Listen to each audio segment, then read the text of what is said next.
My name is Tarmack, and this is your Game Industry News Wrap-Up for the week of December 16th, 2017. The Federal Communications Commission in the U.S. has voted to repeal net neutrality rules. In effect, this vote will remove restrictions preventing the large internet service providers in the states from legally charging different rates for any number of online services. Consider, by way of comparison, a power company being able to charge the end consumer different rates for power that runs their fridge than the power that runs their TV. Then consider a power company that also happens to have started or bought a TV manufacturing division, which is conveniently immune from the higher rate.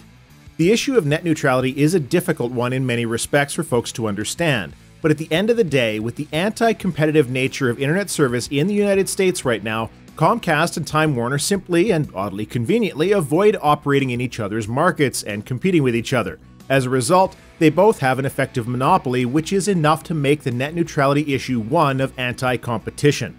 The lasting effect of all of this will be an increase in prices. If Microsoft wants the Xbox Online service to not get throttled, they will pay Comcast and pass along the increase in fees to gamers.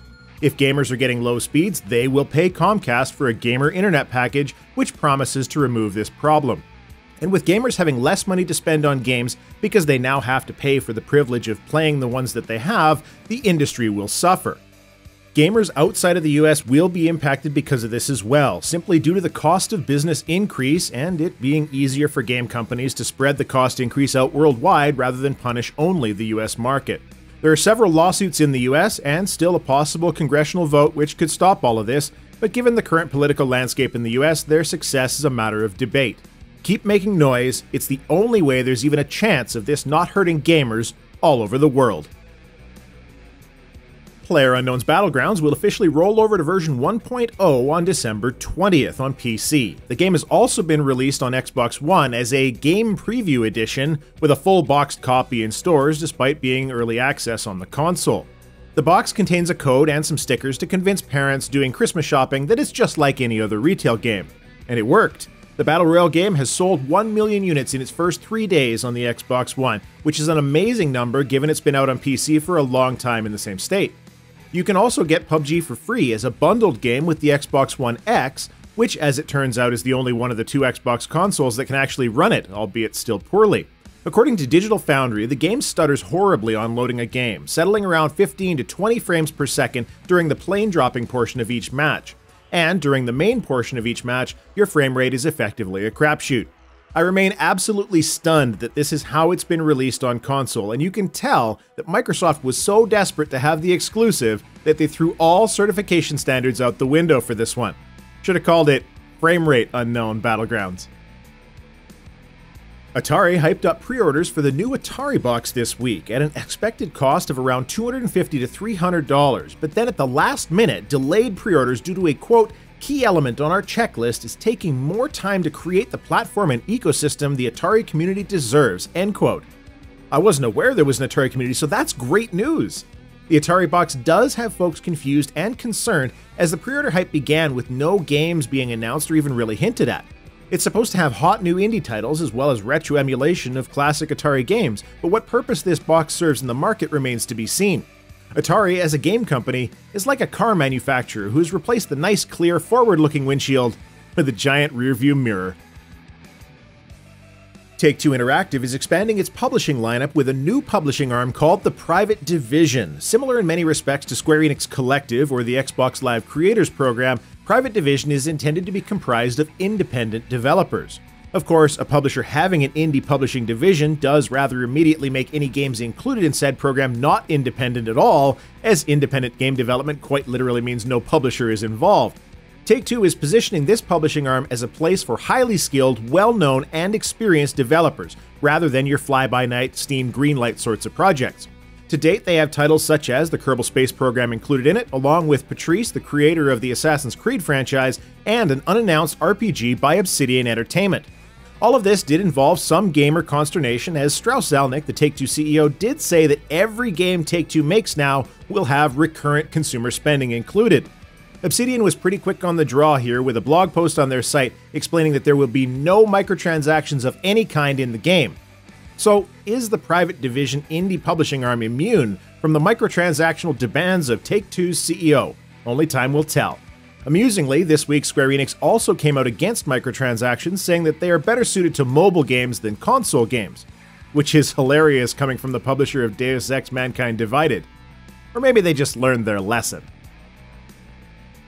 And our good news game story of the week is a bit of a year in review. 2017 has been a great year for video games, and since the release list is basically empty this upcoming week, I wanted to put up a few games from this year which really surprised me, all for the right reasons.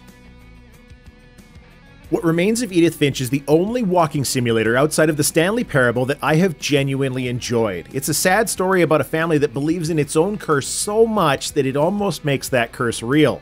The vignettes showing individual family members' stories are extremely well done, with unique gameplay in each case to show the character and attitude of each person.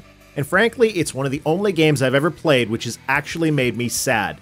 A powerful expose and an amazingly well done story of loss, great from start to finish, and with some of the simplest but most on-point music ever made. The Sexy Brutale was just a neat-looking isometric title that I didn't really think too much of, but when review code arrived, I was rather quickly drawn into the game and it surprised the hell out of me with how good it was. Getting a limited view of a murder within 15 minutes of starting, and discovering that through the manipulation of time, you can watch that murder again from a different angle and get different information on it, I really realized at that point the game was special. Sexy Brutale is like playing Clue, but with the ability to roll back time in order to figure out and possibly change the course of events. You can't interact with NPCs directly, but can make changes in the world to save inhabitants of the mansion from their gruesome demise. This title is excellent, pure and simple. I got into Horizon Zero Dawn late in the year, but as a PC-centric channel, let me just say that even though it's exclusive to the PlayStation 4, it looks incredible. The open-world game lets you play as Aloy, a tribal outcast set on a path of discovering who she is, where she comes from, and, as time goes on, how to help stop society from repeating the past. Through clever use of time-slow abilities, stealth, and even mind control, you must navigate a huge game world filled with machine wildlife in animal form. Aloy is a strong character and a wee bit of a badass, which is just great to see. Combat is refined and smooth, the world lush and filled with things to do, the storyline dark and foreboding. My only criticism is one that I level at a lot of open-world games, which is map clutter, because there's almost too much to do, which can take away from the urgency of the main story. Horizon is a great title, and if this is how good it looks on a PlayStation 4, imagine how good it would look ported to PC. I've also just started playing Fallout 4 in virtual reality, and while it's got all of the jank that Bethesda players know and love, it is the full Fallout 4 experience.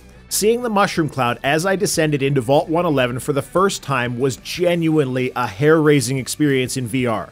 Meeting Dogmeat and stressing out as I desperately shot at mole rats trying to keep them away from my new doggo friend felt different somehow when it's done in VR, and thus far, no motion sickness issues. I look forward to seeing how developers are able to translate their existing games into VR because Bethesda has shown that it can be done.